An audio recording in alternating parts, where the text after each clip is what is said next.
Hey, Tull Skulls, Nick here. Sorry to have to do this again, but it's Omen's fault this time, so there's that.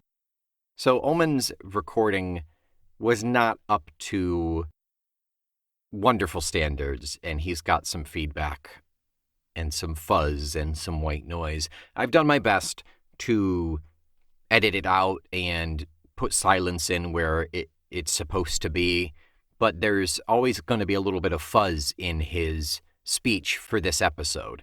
So please bear with us. We're going to address it. We're going to make it better. You shouldn't have to listen to fuzz. We're better than that, and you deserve better. So thank you for sticking with us. Enjoy. Talk to you soon. Ladies and gentlemen, nebify your zoodler, take the squim-squams out of the boo-wrangler, and flemulate the zigglers on your frudel. Because it's time to sprangle toy to me. Mine sounded Yiddish.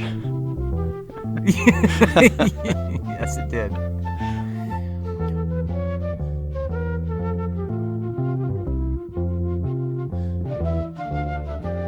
Welcome back to Talk Tull to Me. I'm Omen Sade. And I am Nick McGill, and we are Feckless Momes. And this is Talk Tull to Me, a Dr. Seuss-ish voyage through the nonsense world which is the brain of prog rock star Ian Anderson. We'll consume green eggs and ham, hop on pop, and see all the places we can go, and where Ian Anderson takes us along the catalog of each song that he has created in bright neon colors and bizarre shapes. That was very smooth, Nick. I have a 3-year-old. I've read my fair amount of Dr. Seuss. Fair enough. So hi everyone. Hey. I feel like it's been a while. I feel like it's been about a week, to be honest. Yeah. So before we get into things, as usual, we've got a tiny bit of housekeeping. Thank you, Mary. So we've got a tiny bit of an addendum for you, just referencing last week's song, Wond'ring again. I can't believe that we didn't catch this, and I only caught it in the editing process. So in Wond'ring Aloud, there's a line at the end that is, and it's only the giving that makes you what you are. Mm-hmm.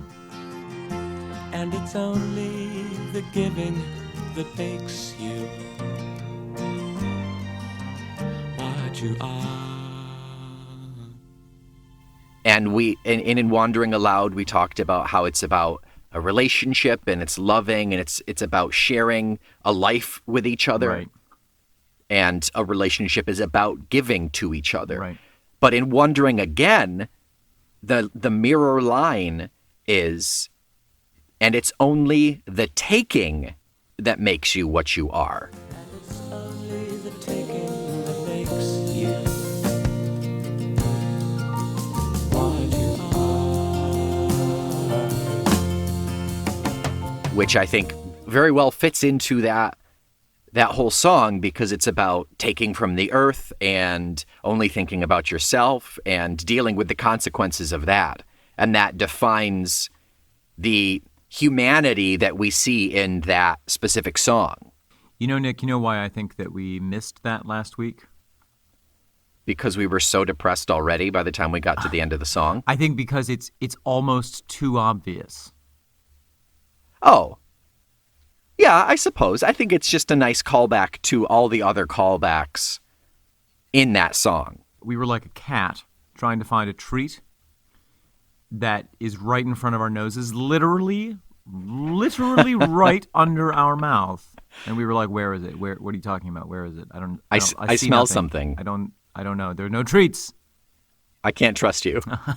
Goodbye. Yeah, maybe that's it. Well, thank you for that little, that mini addendum. Yep. That addendum. Yep. An addendita. Yeah. What else do we have to talk about before we jump into our main course? I have just one more thing I'd like to cover. John, our Anglo correspondent, has been diligently responding to every cry for help that we put out as the episodes come up. Hello, John. And I've in his honor, as I imagine we're going to be seeing this further down the road as well, yes. I've got a little sting that I'm going to play for him. Ooh. And we're just going to cover what we have. We'll cover all of the answers that he's given us thus far. Okay. In reference to Up to Me. Yes. Since you ask, put one on you is a threat of violence. It is typically uttered by a young man looking for an excuse not to execute the threat without losing face. Hence the convenience in the song of a policeman or copper being present. That's pretty much what we had theorized. I think it's pretty spot on, to be honest. That's great. Yeah, I'm pretty happy with that. Another one we've got here. This is in reference to the bonus track interview on Aqualung. Ah, yes. Where the interviewer sounds like Noel Felding. Yes. And John is explaining to us, Noel Felding is from London. The goth centre of Britain is Birmingham, which is in the West Midlands. You can hear examples of Birmingham accents on Peaky Blinders on Netflix. The gothest show that is currently running. It must be. It must Super be. Goth. And finally, one more reference for us. It does what it says on the tin. There was one point where I just struggled with that saying and I could not remember it. That phrase comes from a UK TV advert from 1994 for Ron Seal's quick-drying wood stain, which stains wood and dries quickly. It said that on the actual tin itself. Great. This is Runseal Quick Drying Wood Stain. You can't miss it. It comes in a tin with Runseal Quick Drying Wood Stain on it. It protects and it's rainproof in about 30 minutes, which means in about 30 minutes your wood's rainproof and protected. So if you've got wood to stain and you want it to dry quickly, use Runseal Quick Drying Wood Stain. It does exactly what it says on the tin. And what was that in reference to, Nick? That was, oh gosh, Is that part of the interview? I don't remember why I had tried to spit out that phrase. But further in his email, since last Tuesday was only the 21st of December for you, I wish you both a Merry Christmas. Oh. So it had to be something that we recorded on the 21st of December, but I got this 2 weeks ago. So that was, let's see, what just published? Well, you did get it by steamer ship. That's right. Well, which seems appropriate because it's locomotive breath. Ah. No, I think it was Wind Up, actually. It might have been Wind Up that was in. That sounds about right. So, yet again, thank you so very much, John, for your Anglo info. And we will look forward to any other answers that you have for clearing up our confusion, because I'm sure there will be more along the way. Until next time. Yeah. Cheerio, my good sir. I can't support that. Do something. Say something British, Nick. Fish and chips. Okay. Right. So that's it for distractions this week. Let's move on, I think. Let's jump right in. So, here Nick, at this point. let me ask you a deep, important question. Yeah. What song are we listening to this week? We are listening to, according to what a little bird told me, might very well be one of your favorite songs, Omen. It is Life's a Long Song. Let's have a listen. Let us.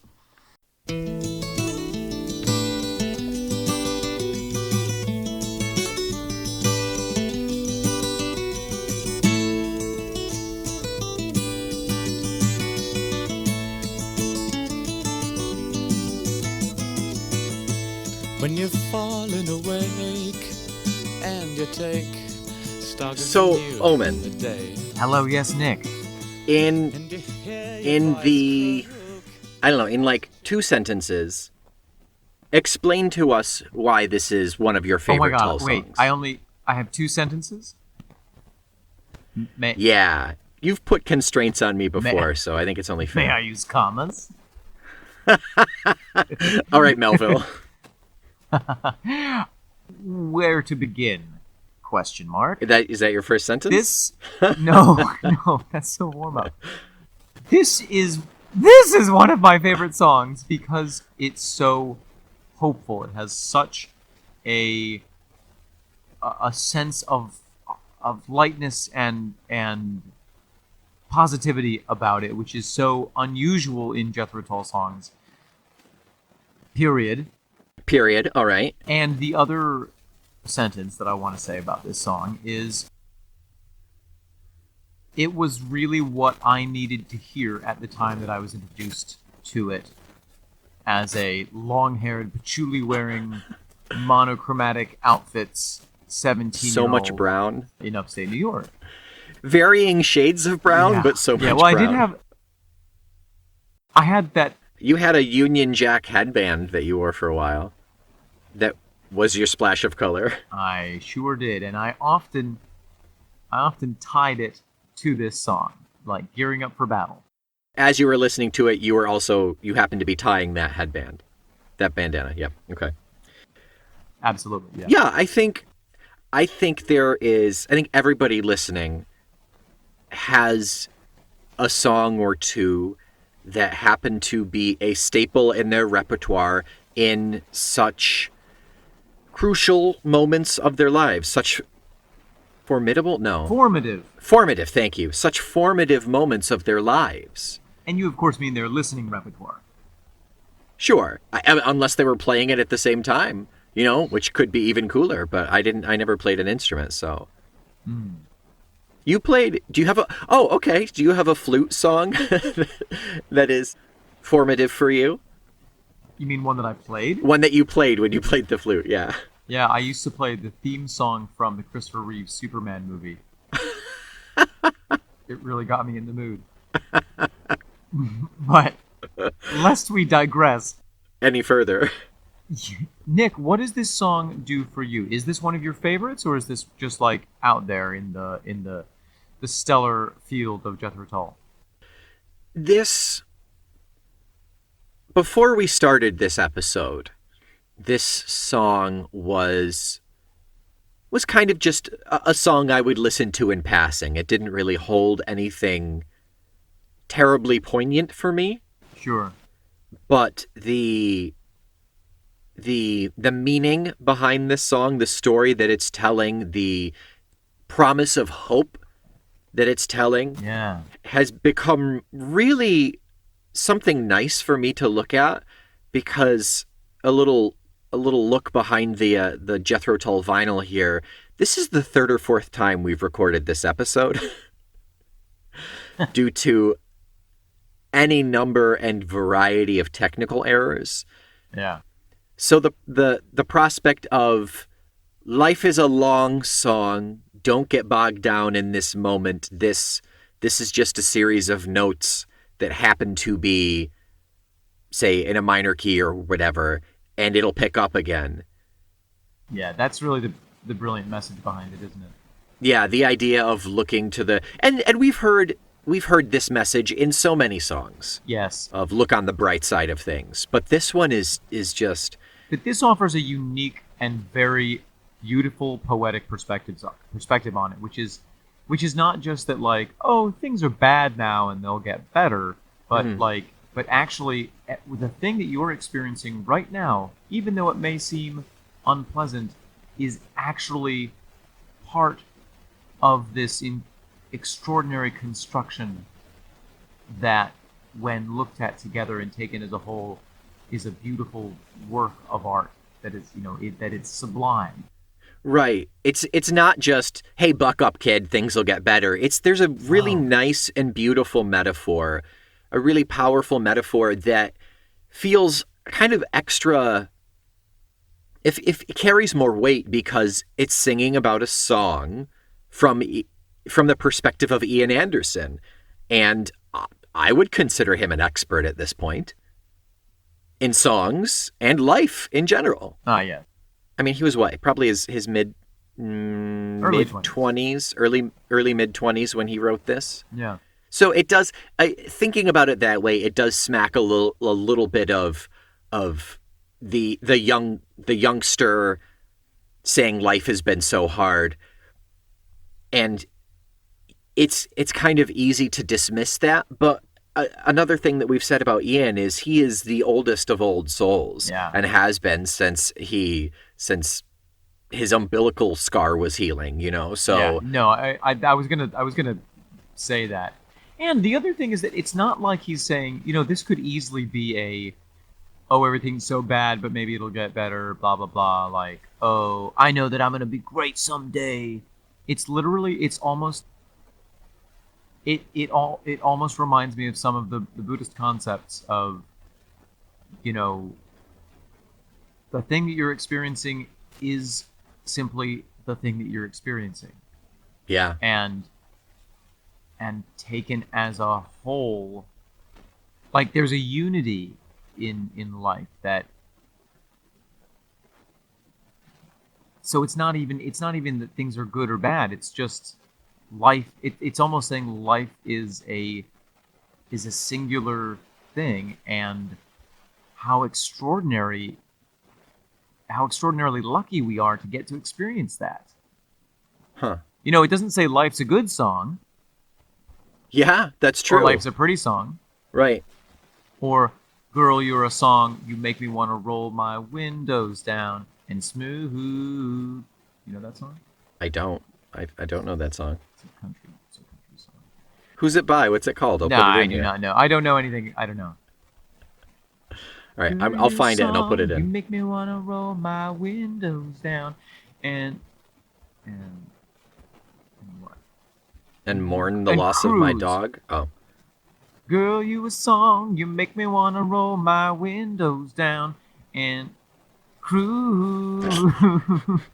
Baby, you a song, you make me wanna roll my windows down and cruise. I don't know how much of any of that is usable. Nick, there's one thing that I want to point out about this song. You know my feelings on metaphors. Yes. I like them straight. Not mixed. Not mixed. Yep. Gently agitated. At best. At best. Maybe a drop of bitters. That's it. Only if you're feeling frisky. Only if, yes. This is a simple metaphor. It is a sound metaphor. It's also a sound metaphor. And there are You made that sound lascivious, and I don't think it was supposed to be, but... I mean, to each their own, I suppose.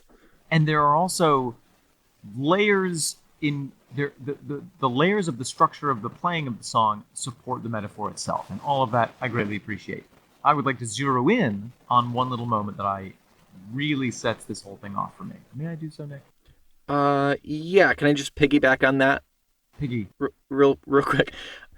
Pardon me, Wally Piggy. Show me how to, Piggy. Show me. Yeah. It could, having such a quote-unquote simple metaphor could make it very easy for it to become overplayed, or he could very easily have leaned too heavily on the metaphor. Or made it naff, or twee, or Pollyanna-ish. Yeah, but he somehow... He just he skirts just above the at a steady momentum of this is what I'm telling you, and I'm gonna build up a little bit of proof. It's kind of like a thesis statement, I'm gonna build on it as the verses go by, and end with a repetition of my thesis, and we're good here. and we're good here. Dr. Anderson. Dr. Bogenbroom. Oh, not yet. Nope. No, I agree. It has the sort of sophistication and beauty of a mathematical formula. Yeah. Yeah, but there's a warmth behind it that makes it more poetic than academic. Are you familiar, Nick, with the Japanese tradition of painting historically? Like with the calligraphic paintbrush painting, or No, like the more mural type stuff. I mean, I know they did it. Yes, that's what I know as well. Great, good talk. I don't know why I brought that up. So there's a concept in, I think it comes from Japan, in art, and the concept is the master artist should always leave or even introduce at least one mistake into the work. Oh yeah, we discussed this before. Because otherwise your soul will get trapped in the piece of art. Yeah, it was something about Martin Barr jamming, and then they kept in something a little tweaked on one of his songs. I think it was way back early on. Right. Well, in the very first verse, when Ian is singing in this song, and he does that first sort of set of chord changes, he misfingers one of the chords, and so there's one dissonant note in that early on, and it's so brief. But it's as far as I can tell, the only misstep or misplaced note in the entire thing. But it's so beautiful that it's in there because it totally proves the thesis, like you're saying. Yeah, it's a nice subtle reference, I guess. And maybe it was a genuine mistake, but maybe. Oh yeah, no, I believe that it would be. You know? And maybe it was the sort of thing where he listened to it later and thought, actually, that's sort of great. Yeah, let's leave that. Yeah. So, Nick, we've sort of done this backwards to how we usually do. We usually talk about the meaning of the song later on. Shall we talk for a moment about the music? Yeah, I think referencing that little guitar tweak is a good segue there. So you said you referenced Ian playing the guitar there. Indeed. And as we're starting to see more and more, as it's starting to cement our theories here, is Ian Anderson is a darn good acoustic player. This track, and specifically his guitar playing on this track, is so incredible. It's so smooth. It's so far away from what anyone else at the time was doing, as far as I can tell. It's not jazz. He's not trying to play a jazz style. He's not trying to play the blues. It doesn't even really sound like what we traditionally think of as rock and roll. It's completely unique. It's its own style. I mean, it has sort of the roots of it's the sort of first inklings of folk rock, maybe. That's exactly what I was going to say. It's got a bit of, it's like a progenitor to when he starts to really go folk after he gets through his prog phase, or his he'll always be prog in my heart. After he gets through his concept album phase, which we'll be addressing next. But yeah, I mean, it's a nice folk acoustic little jingly riff there.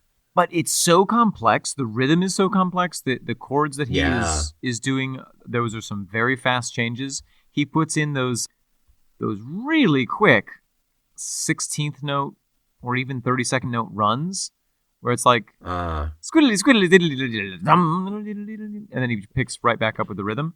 Yeah, the little transitions, the flourishes. Squing diddly diddly diddly. Yeah. One more time.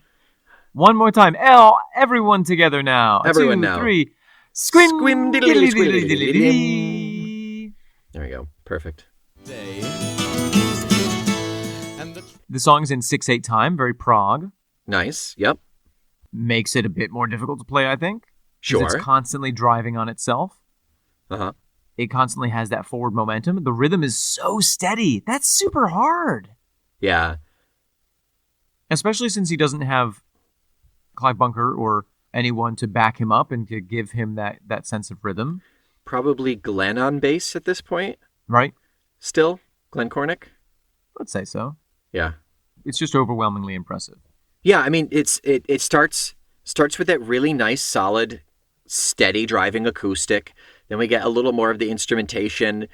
We hear a little flute in there as well. And then probably 2/3 of the way, before you even realize it, the strings are in again. The strings don't come in until the third verse, which is fairly late in the song. Yeah. Yeah, but they have a tendency to do that. Oh, yeah. I mean, that's what's so great about the build of this song. The whole first verse and first chorus is all just the guitar and Ian singing. Yeah. I think there's a little bit of voice doubling on the first chorus. Life's a long song. John Evan on the piano doesn't come in until the second verse, and then it's quite subtle. Yeah. As the verses unfold and your soul suffers the long day. And then it just builds and builds and builds, and then those strings come in and continue to build. We do have drums coming in on the second chorus after the second verse. Okay. It really conveys this sense that like what you have now or what you're experiencing now is the base that will be added to later. Mm-hmm. So don't be try to just be where you are because the guitar riff that you're laying down now, even if it seems basic and you're bored with it, is going to be the base that carries along all of the other glorious instruments which provide the richness of your entire life. Yeah, just wait for the next instrument to come on, and you'll see the progression. Exactly. And you'll see that it's not so bad. Because there's always time for something more. There's always time for a key change. Life is a long song. And yet, the tune ends too soon for us all. How long is this song? That's with the tough questions. Let me check that one. This is It's 3 minutes and 11 seconds. Yep. Yeah. So, pretty standard for a Tull song at this point, I think. Even on a little bit of the shorter side. Potentially. Well, yeah. If you're grading on a curve, yeah. And it all comes to kind of a head and just plows through until the very end. And even though I've always commented on the strings and I always try to make it a point to recognize when they come in, I always miss it because it's just they work it in. It's so well constructed. Yeah. Yeah, this song, having had to listen to it so many times and hear you praise it so many times. No, I really appreciate this song now. I really do, if for no other reason than musically. To use a sewing metaphor, I feel like the seams on this song are really well hidden. Yeah, that's a good way to put it. Yeah, it flows so smoothly. So smoothly. It's like a well-prepared tasting menu. Oh, yes. Yeah. Okay. To go back to every food metaphor we always do. All right, do an aeronautical metaphor about this song. Oh gosh. It is the perfect calculation of rocket fuel and thrust that you don't even realize you've left Earth's gravity. Oh, okay. Yeah. All right, give me a type. Do a nautical one. A plain nautical one. A nautical metaphor? You like nautical so much. This is a journey that starts with navigating out of the port using a single jib sail, and then you add on sail after sail after sail until you are on a dead run with full canvas under a shining sun. That was good. Thank you. I thought you would just be like a full jib sail and then you start sailing some more. And then you keep doing more sailing. More jibs. Keep adding jibs. Nick, let's move on to some of the specific lyrics of this song. How do you feel about that? Yeah, okay. Okay, what do you want to talk about? I would like to talk about the 12 o'clock gloom. Okay. Is that just like, I'm sleepy after I had lunch? Well, what does it mean to I need you? to nap. How does that resonate in your life? Okay, as the verses unfold and your soul suffers the long day, and the 12 o'clock gloom spins the room, you struggle on your way. And the 12 o'clock gloom spins the room, you struggle on your way. Yeah, to be honest, that's like you looking at the clock and thinking, I am only halfway through my day exactly. of sitting at this desk and putting in insurance information or serving people coffee or whatever your slog of choice is. It's like that meme where it says when you go to work for 7 hours and you look at your watch and realize you've only been there for 20 minutes. Yeah. Yeah, when I had a desk job, that's what it was like. Oh boy. Yeah. Yeah. And and there's a certain point where you just feel like there's no way I'm getting out of this. I will not survive if time keeps slowing. This is my existence for infinity. Yeah, it's purgatory. Yeah. Right. And the good reminder of this song is, nope, that's just temporary. Everything is Right. temporary. Even the experience of life itself. But taken together, it's a beautiful kaleidoscopic event. The song of life is longer than your sufferance of sitting at a desk job. Yeah. Yeah. Do you want to ask me about some of the lyrics? Is that what you wanted to talk about with 12 O'Clock Gloom? Yeah, I just wanted to get your read on it. Okay. One that I really like is, as the Baker Street train spills your pain all over your new dress. As the Baker Street train spills your pain all over your new dress. What do you got for that? I live in a city, Uh-huh. not London. There is no Baker Street train. There may be a Baker Street, I think there might actually be a Baker Street in New York City. I don't know. but I don't think there's a train there. And even if there is one, it may not be capable of spilling your pain. I remember one time.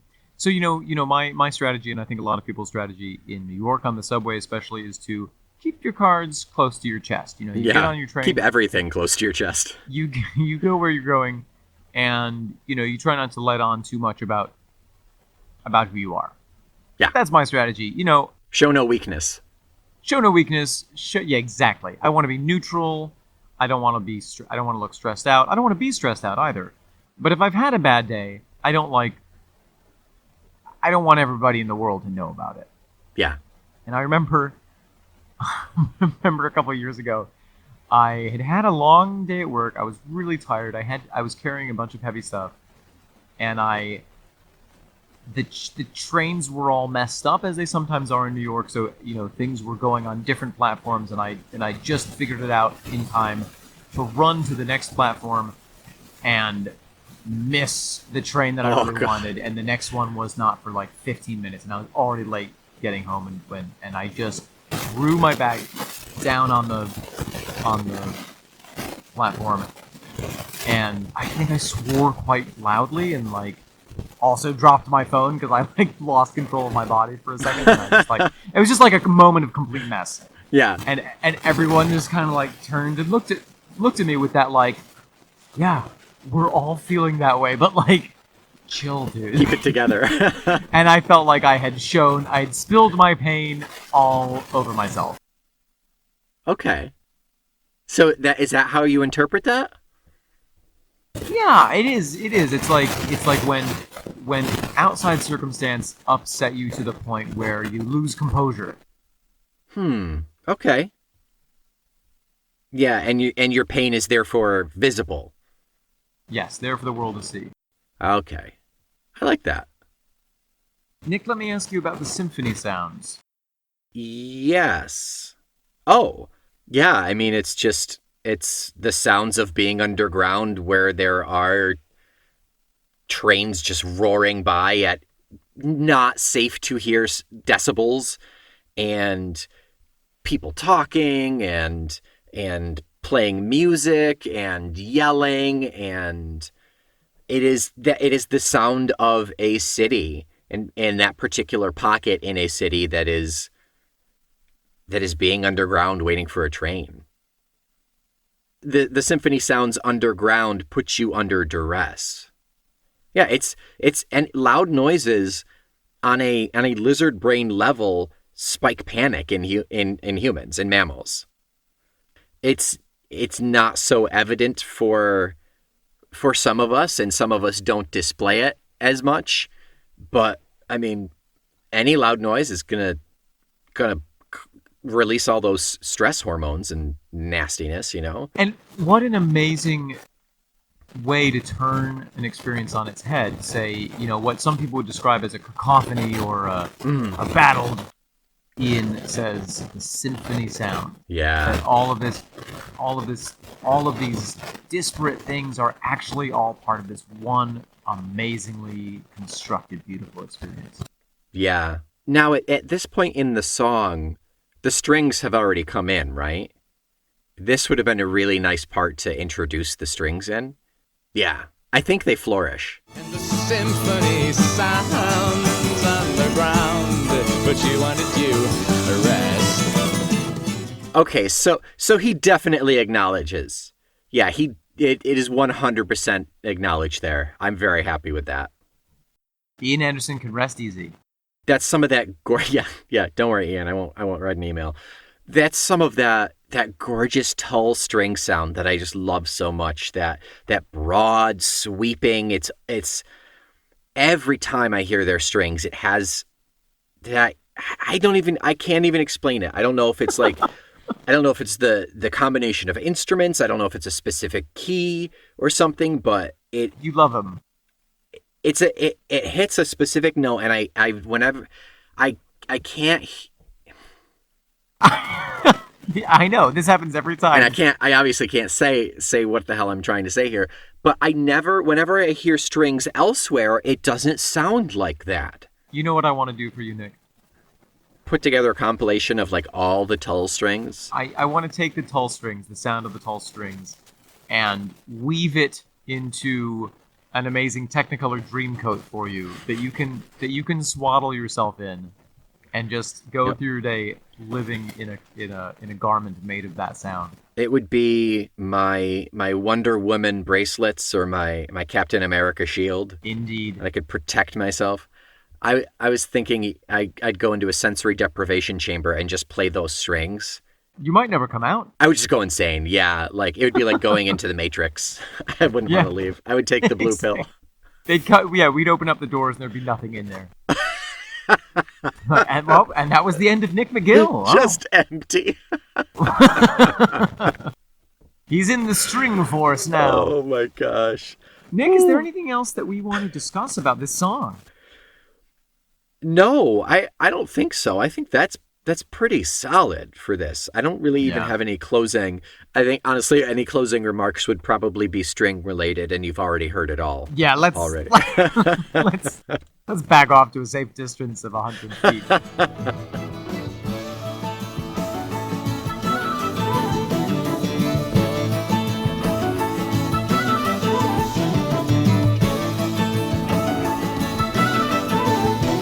But the tune ends too soon for a song.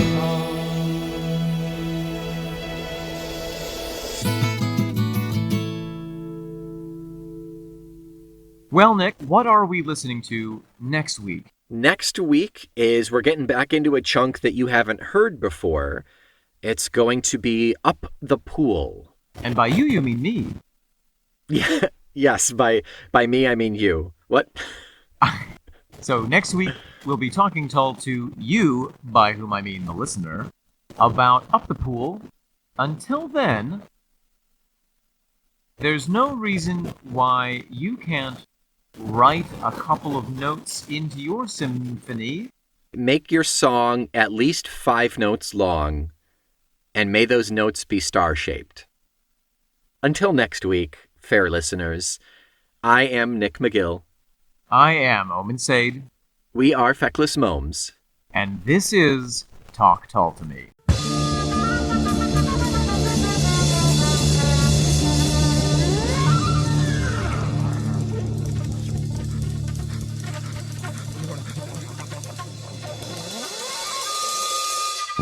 Dear God, Omen. I think we've done it. I don't even want to record an outro.